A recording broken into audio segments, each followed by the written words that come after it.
লেবাননে ইসরায়েলি বাহিনীর তাণ্ডবের কারণে জীবন নিয়ে পালিয়ে বেড়াচ্ছে সেখানকার সাধারণ মানুষ। শুক্রবার ও শনিবার বৈরুতে বিমান হামলায় বেশ কয়েকটি আবাসিক ভবন ধ্বংস হয়ে গেছে। লেবাননের দক্ষিণাঞ্চলীয় শহর টায়রে ইসরায়েলি হামলার মুখে পড়েন টিজিটিএন-এর এক রিপোর্টার। এই রিপোর্টার জানান, এ সময়ে সেখানে সিরিজ বিস্ফোরণের ঘটনা ঘটে। কয়েক মিনিটেই কমপক্ষে ২০ থেকে ৩০টি বিস্ফোরণ ঘটে। একটি তাদের হোটেলে আঘাত হানে, ফলে রুমগুলো ধোঁয়াচ্ছন্ন হয়ে পড়ে। বেসামরিক নাগরিকদের উপর নৃশংস হামলা চালানোয় ইসরায়েলের নিন্দা করেছেন বৈরুতের স্থানীয় বাসিন্দা আহমেদ ইসাবের জানান, এক্সে পোস্ট করে ইসরায়েলি বাহিনী বৈরুতের দক্ষিণাঞ্চলের বাসিন্দাদের ভবন খালি করতে বলে।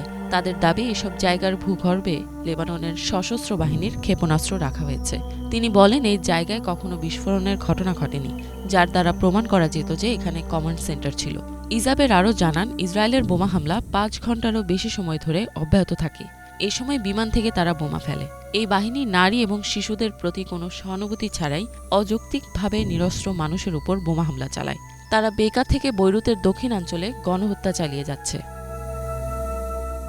সোমবার থেকে ইসরায়েলের নৃশংস হামলার কারণে লেবানন জুড়ে ৬৫০ জন প্রাণ হারিয়েছে। এ সময় আহত হয়েছে ২,০০০-এরও বেশি মানুষ। অনেক নাগরিক ইতোমধ্যে বাস্তুচ্যুত হয়ে পড়েছে। হাজার হাজার ঘরবাড়ি এবং শিল্প প্রতিষ্ঠানের ব্যাপক ক্ষয়ক্ষতি হয়। বৃহস্পতিবার জাতিসংঘের কর্মকর্তারা জানিয়েছে, লেবাননে চলমান সহিংসতার কারণে ৯০,০০০-এরও বেশি মানুষ বাড়িঘর ছেড়ে উদ্বাস্তু জীবনযাপন করছে। ৪০০ স্কুলে প্রায় ৭০,০০০ মানুষ ইতিমধ্যে আশ্রয় নিয়েছে। ইফাত জাহান, বাংলাভিশন।